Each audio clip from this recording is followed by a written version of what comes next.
teman-teman penyuka karya Franz Kafka.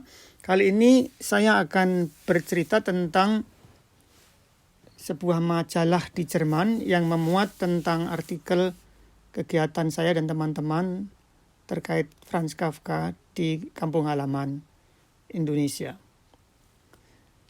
Sebuah majalah bahasa Jerman bernama Blickwechsel, kira-kira dalam bahasa Indonesia berganti pandangan, milik Deutsche Kulturforum, milik Forum Budaya Jerman di Dortmund, edisi 9 Agustus 2021 memuat artikel berjudul Kafka auf Java atau Kafka di Jawa.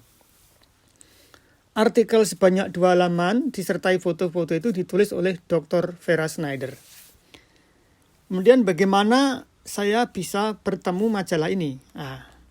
Berawal dari saya menemukan sebuah YouTube berjudul Apakah Kafka sastrawan Jerman atau Ceko?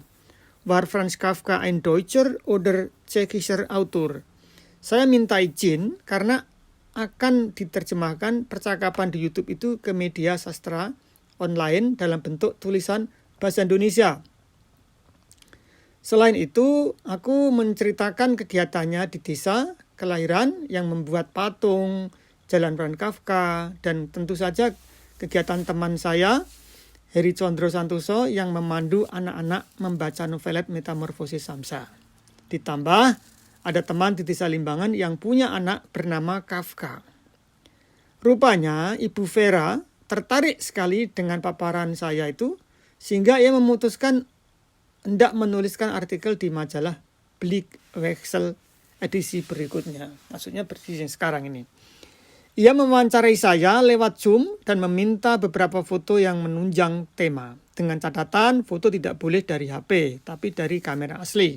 Karena akan dicetak dalam bentuk majalah di kertas. Sebab itu Heri di lapangan di Indonesia membuat foto baru. Sementara saya di sini mengirimkan foto itu ke Ibu Schneider. Pada hari Kamis 19 Agustus datang paket berisi 20 eksemplar majalah itu ke alamat saya di Swiss. Pada halaman 8 dan 9 berisi kisah kegiatannya. Kelak saya akan membagi majalah itu ke berbagai komunitas yang terkait dengan sastra Jerman atau khususnya Franz Kafka.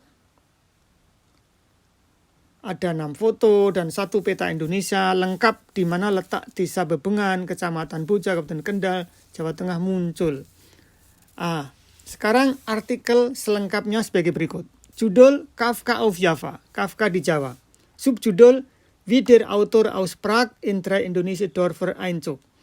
Bagaimana sastrawan Praha berpindah ke 3 desa di Indonesia.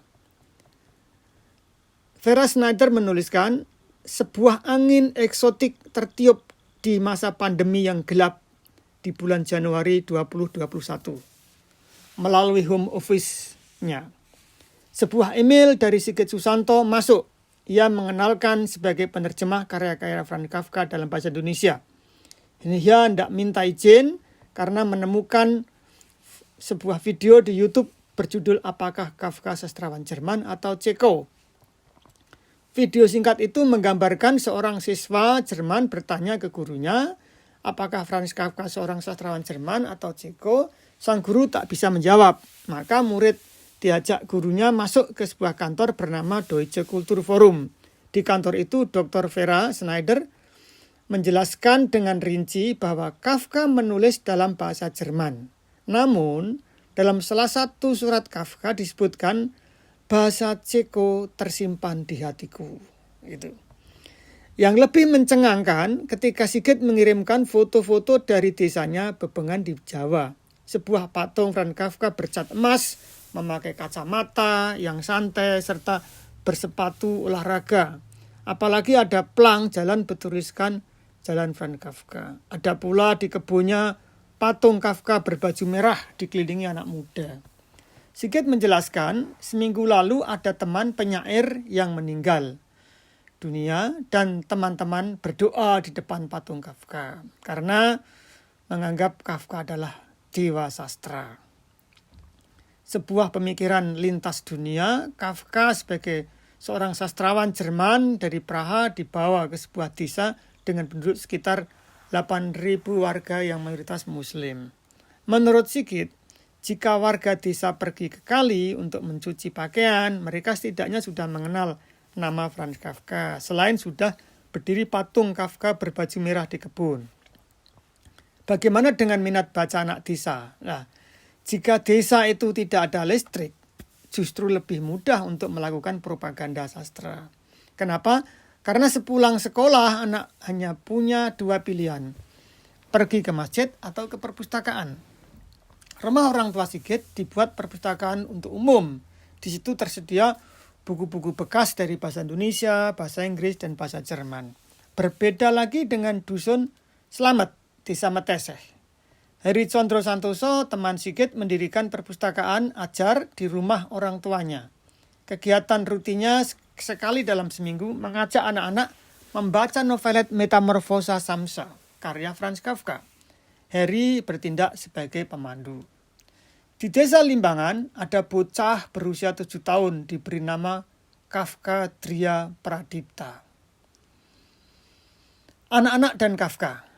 Mengenalkan tema metamorfosis sangatlah cocok untuk masyarakat Jawa yang hidup dengan mitologi lama.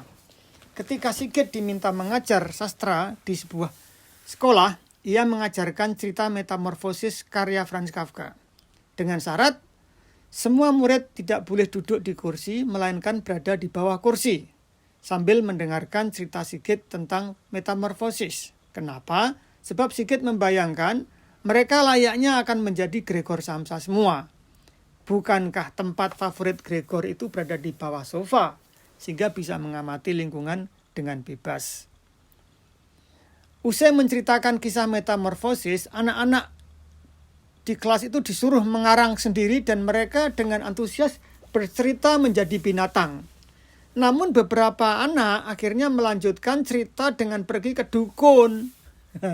Supaya sang dukun bisa mengobati kembali menjadi manusia normal. Kegiatan lain adalah membicarakan karya berjudul Surat untuk Ayah dari Franz Kafka.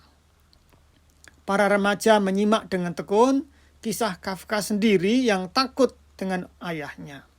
Tak disangka para remaja di situ juga bercerita sendiri bahwa mereka sering diperlakukan tindak kekerasan dari orang tua mereka. Sebagai penutup, Sigit berujar, jangan membuat orang takut dengan sastra. Jika karya sastra itu berat, bisa dimulai dengan tahu nama jalan dulu. Dr. Vera Schneider, seorang pegawai ahli pada Forum Budaya Jerman untuk Eropa Timur di Potsdam. Terima kasih.